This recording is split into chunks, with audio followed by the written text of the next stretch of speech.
Halo teman-teman semua, selamat malam. Saya di sini sebagai host yang akan mempresentasikan suatu edukasi yang bertemakan olahraga dan pola hidup sehat yang berhubungan dengan kebugaran jasmani. Oke, jadi untuk pertama-tama kita boleh dulu kenalan ya. Oke, baik. Jadi format perkenalannya nama, asal institusi, dan angkatan. Oke, bisa dimulai dari Anissa Ajeng.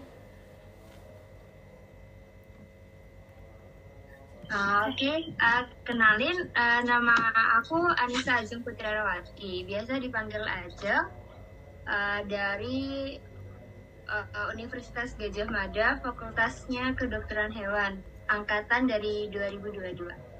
Salam kenal. Oke, salam kenal Ajeng.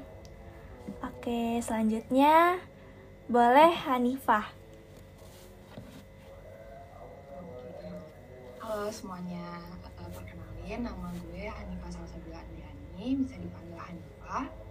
Gue dari Universitas Indonesia, jurusan manajemen, angkatan 2021. Salam kenal semuanya. Oke, salam kenal Hanifah. Oke, selanjutnya boleh Nevia. Oke, halo semuanya, namaku Nevia, aku dari Kedokteran UMY, angkatan 2021. Salam kenal. Oke, salam kenal Nevia. Oke, selanjutnya boleh Septia untuk perkenalan. Halo semuanya, kenalin nama aku Septia Dudarini dari bisa dipanggil Septi dari Universitas Diponegoro. Salam kenal semuanya. Salam kenal Septi. Oke, yang terakhir boleh Tiara langsung perkenalan. Oke, perkenalkan nama saya Tiara Putri Ramadhani dari Akuntansi Perpajakan Universitas Diponegoro. Salam kenal semuanya. Oke, salam kenal Tiara. Oke, selanjutnya kita langsung saja ya guys ya. Aku bakal nyampein suatu edukasi. PPT kali ini judulnya adalah Metabolic Rate, It Controls You. Oke, nama saya Azalia Rifati Ganiana. Saya dari FKPSPD Unsri 2022 akan menyampaikan suatu edukasi tentang kesehatan. Oke, baiklah.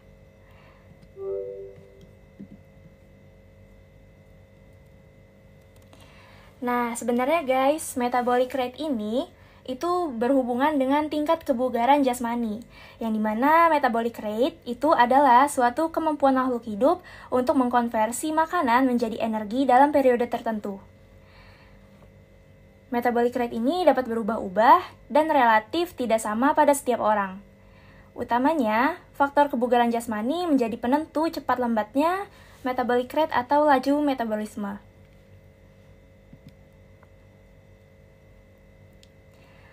Oke, sekarang kita akan membicarakan tentang kepentingan dari kebugaran jasmani itu sendiri. Oke, jadi semakin tinggi tingkat kebugaran jasmani seseorang, maka semakin baik kemampuan kerja fisiknya. Jasmani yang bugar akan mempermudah aktivitas sehari-hari kita. Itu berhubungan dengan kita bisa memiliki ketahanan tubuh yang baik, sehingga kita tidak mudah lelah dalam menjalani aktivitas sehari-hari. Melatih kebugaran jasmani membuat tubuh menjadi lebih fit, tidak mudah terjangkit penyakit.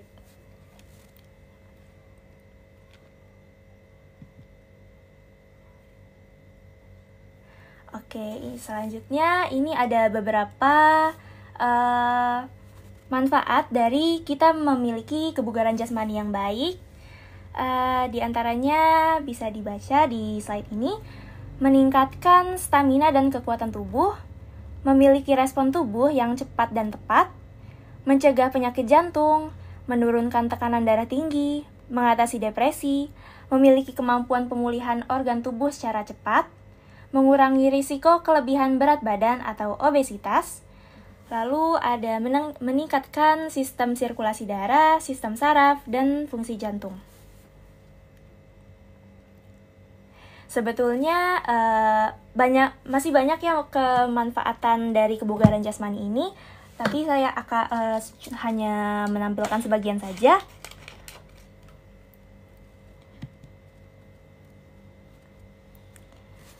Kemudian ada faktor-faktor yang mempengaruhi kebugaran jasmani. Di antaranya adalah jenis kelamin, gizi atau nutrisi, berat badan, usia, genetika atau keturunan, dan gaya hidup. Yang mana sebetulnya tidak semua variabel ini bisa kita kontrol ya. Mungkin kita bisa membahas dari usia dulu. Jadi apa sih pengaruh faktor usia terhadap kebugaran jasmani? Jadi kita akan kehilangan otot sebanyak 2,5 sampai 3 kilo otot setiap dekade dimulai saat kita menginjak umur 30 tahun. Jika kita tidak melakukan apa-apa, disitulah kita perlahan akan menimbun lebih banyak lemak sehingga bisa menyebabkan kenaikan berat badan, yang mana akan mempengaruhi kebugaran jasmani kita.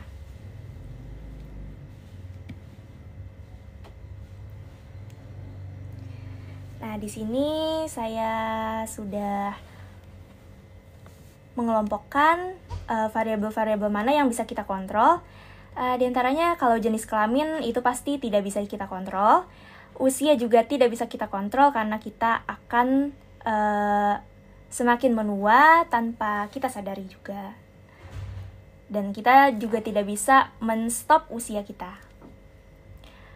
Lalu genetika atau keturunan ini juga tidak bisa kita ubah. Kita hanya bisa menerimanya. Yang bisa kita lakukan adalah mengontrol faktor-faktor yang saya beri tanda merah ini. Yang mana yang pertama adalah gizi atau nutrisi, lalu kemudian ada berat badan bisa kita kontrol, lalu gaya hidup juga bisa kita kontrol. Oke, sebenarnya variabel-variabel ini berhubungan ya satu sama lain, di mana gizi atau nutrisi akan berhubungan langsung dengan berat badan kita. Lalu gaya hidup dan berat badan ini saling mempengaruhi.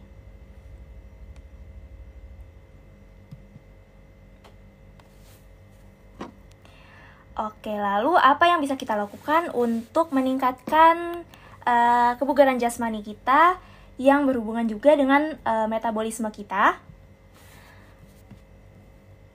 Yang bisa kita lakukan adalah memompa metabolisme kita menjadi lebih baik lagi. Lalu kita bisa mengonsumsi protein di setiap porsi kita. Lalu bergerak lebih banyak, jaga hidrasi tubuh, dan istirahat cukup.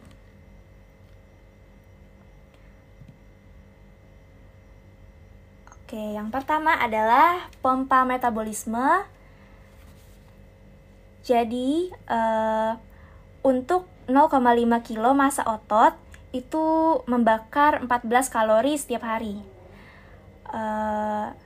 Sedangkan kalau 0,5 kilogram massa lemak itu cuma membakar 2-3 kalori setiap hari. Jadi bisa kita bandingkan bahwa antara massa otot dan massa lemak ini pembakaran kalorinya jauh berbeda ya. Lalu orang yang memiliki massa tubuh yang banyak massa ototnya membakar kalori lebih banyak ketika beristirahat.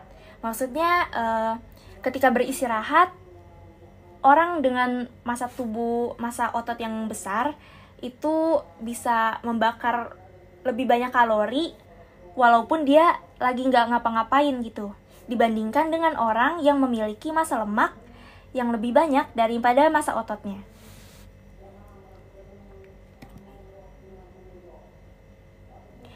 Oke, ini thermic effect of food. Kenapa aku ngomongin ini? Karena tadi kita ngomongin konsumsi protein. Konsumsi protein ini berhubungan sama TIP. Jadi TIP itu merupakan efek pembakaran kalori ekstra untuk mencerna nutrisi dalam makanan. Protein menyebabkan pembakaran kalori ekstra paling banyak karena protein lebih sulit dicerna. Protein menyebabkan BMR atau metabolic rate yang kita omongin naik sebesar 15-30%. Sedangkan karbohidrat hanya 5-10% dan lemak 0-3%. Jadi bisa dibayangkan ya, teman-teman, kalau kita mengkonsumsi protein, itu kita bisa membakar kalori lebih banyak. Lalu, porsi makan tidak harus tinggi protein, cukup cek dari porsi makan kamu, 20% sampai 30%-nya itu porsinya protein. Jadi nggak harus satu kali makan itu protein semua gitu, kayak 80% protein itu enggak. Sebenarnya cukup dicek 20-30% aja setiap porsinya.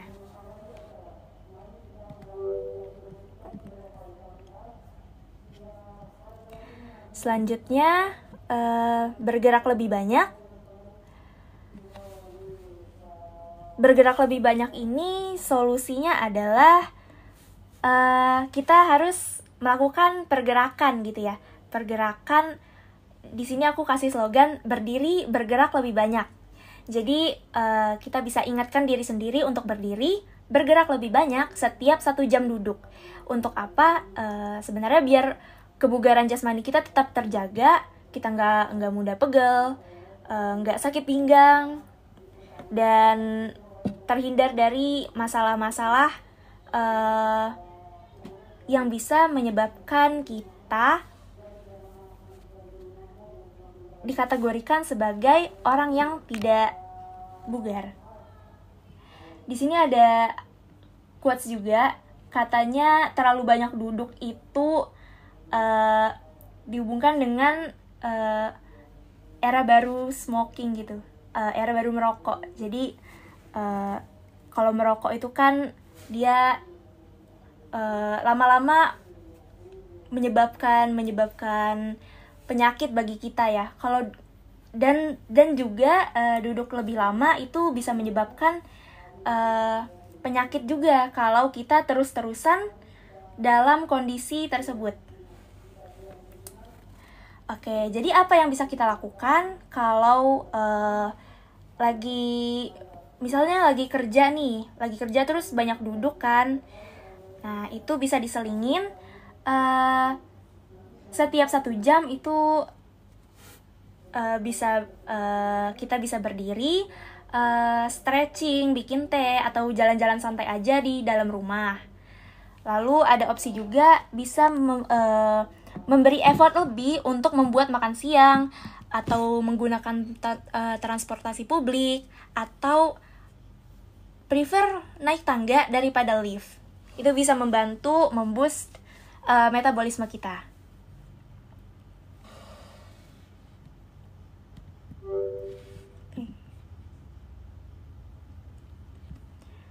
Oke, selanjutnya menjaga hidrasi tubuh. Oke, jadi tubuh itu membutuhkan air untuk memproses kalori. Dehidrasi dapat menyebabkan metabolisme tubuh menurun. Solusinya adalah minum air lebih banyak. Jadi di sini aku kasih beberapa opsi untuk jadwal minumnya. Yang pertama, bisa minum segelas air sebagai kegiatan pertama di pagi hari, atau minum segelas air setiap sebelum makan, atau konsumsi sup sayur sehat sebelum makan, atau juga bisa mengkonsumsi buah dan sayur segar yang mengandung banyak air sebagai cemilan.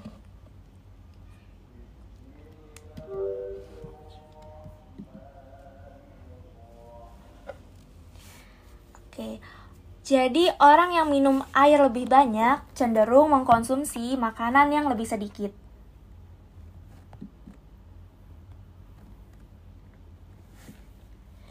Nah, tapi minum air ini juga ada aturannya ya guys ya. Jadi kita harus menghindari minuman yang mengandung gula dan minuman yang mengandung alkohol, karena minuman-minuman ini itu sebenarnya enak sih ya, cuman nggak bikin kenyang dan mengandung kalori tersembunyi. Jadi bisa dikurangi untuk minuman-minuman seperti ini. Lalu istirahat yang cukup, karena kekurangan tidur dapat menyebabkan yang pertama itu adalah gangguan fungsi hormon leptin dan grelin. Jadi hormon leptin dan grelin ini mengatur nafsu makan kita, dimana kalau kita kekurangan tidur itu tubuh akan cenderung memproduksi hormon grelin lebih banyak, dimana hormon grelin itu akan meningkatkan nafsu makan kita. Lalu kemudian ada perubahan cara tubuh mengkonsumsi gula dan kalori yang terbakar menjadi lebih sedikit.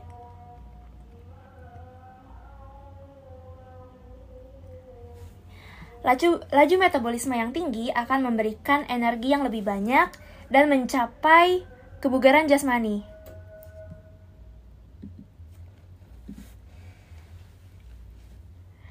Kita dikontrol oleh laju metabolisme tubuh kita. Jangan menyalahkan faktor lain yang tidak bisa kita ubah.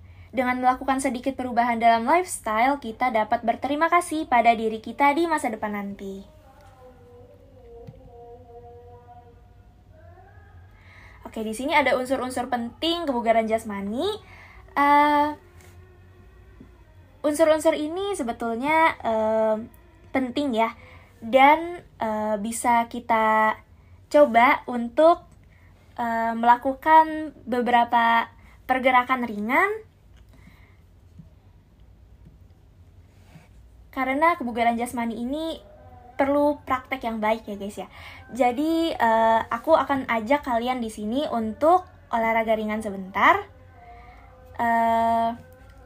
Bagi yang bisa on cam, silahkan on cam. Bagi yang tidak bisa, tidak apa-apa. Leher ke arah kiri. Oke, belakang, stretch dulu guys. Depan, ini ada suaranya nggak sih? Dan ikuti dengan stretching dada dan punggung. Jadi badan kita membentuk lingkaran ya. Kecil atau besarnya senyaman yang kamu bisa aja. Dan putar kepala ke arah kanan, arah sebaliknya. Kita stretching leher kita dan mulai lingkaran yang lebih besar. Bungkuk chest up. Bungkuk lagi, chest up.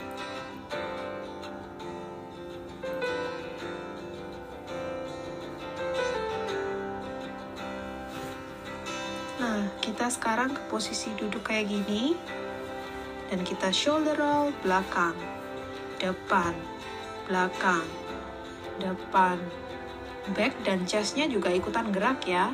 Jadi jangan kaku, tapi lebih mobile, lebih gerak semuanya supaya otot-ototnya nggak tegang. Tembak ke arah depan, bungkuk, spine-nya semakin panjang. Tangan kedua di belakang, chest up, lihat ke atas. Nah, sebelum beraktivitas kita wajib ya melakukan senam kayak gini supaya kita tuh nggak kaku. Tangannya buka. Tangannya di belakang kepala dan sikunya semakin membuka. Twist kiri. Tahan di sini, rasakan stretchingnya. Dan sebelah satunya, rasakan lagi stretchingnya di bagian perut samping kita. Dan memutar. Nah, apalagi sebelum memulai aktivitas tuh kita biasanya kayak males, energinya nggak ada. Nah, di sini kita membentuk energi yang positif. Arah sebaliknya. Jadi luangin waktu ya buat senam kayak gini.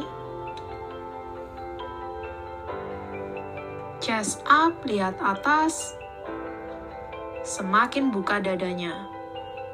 Dan tangan roll ke belakang. Kita lemaskan otot-otot shoulder kita. Tangan ke depan.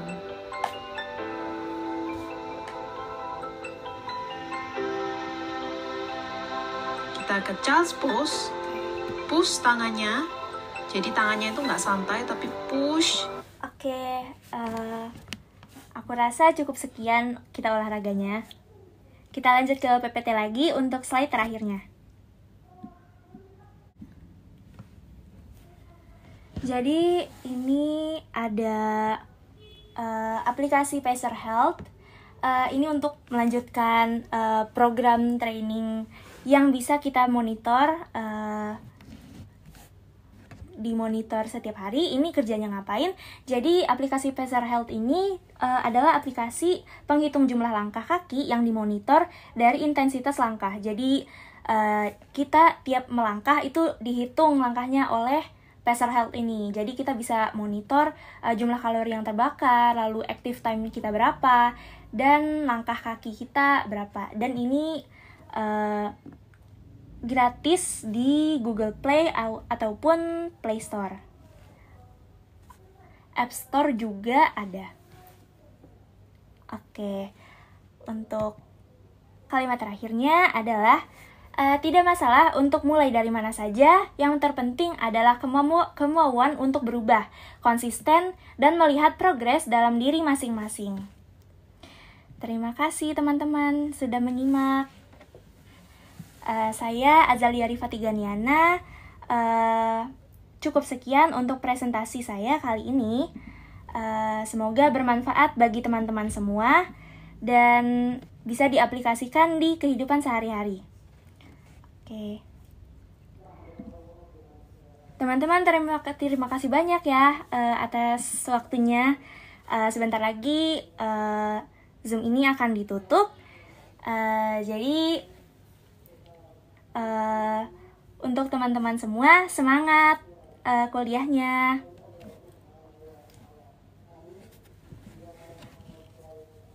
Makasih juga, Aza. Makasih ya teman-teman semua udah nyempetin buat join Zoom ini. Makasih juga, Aza. Makasih Aza. Makasih Makasih, Aza. teman-teman.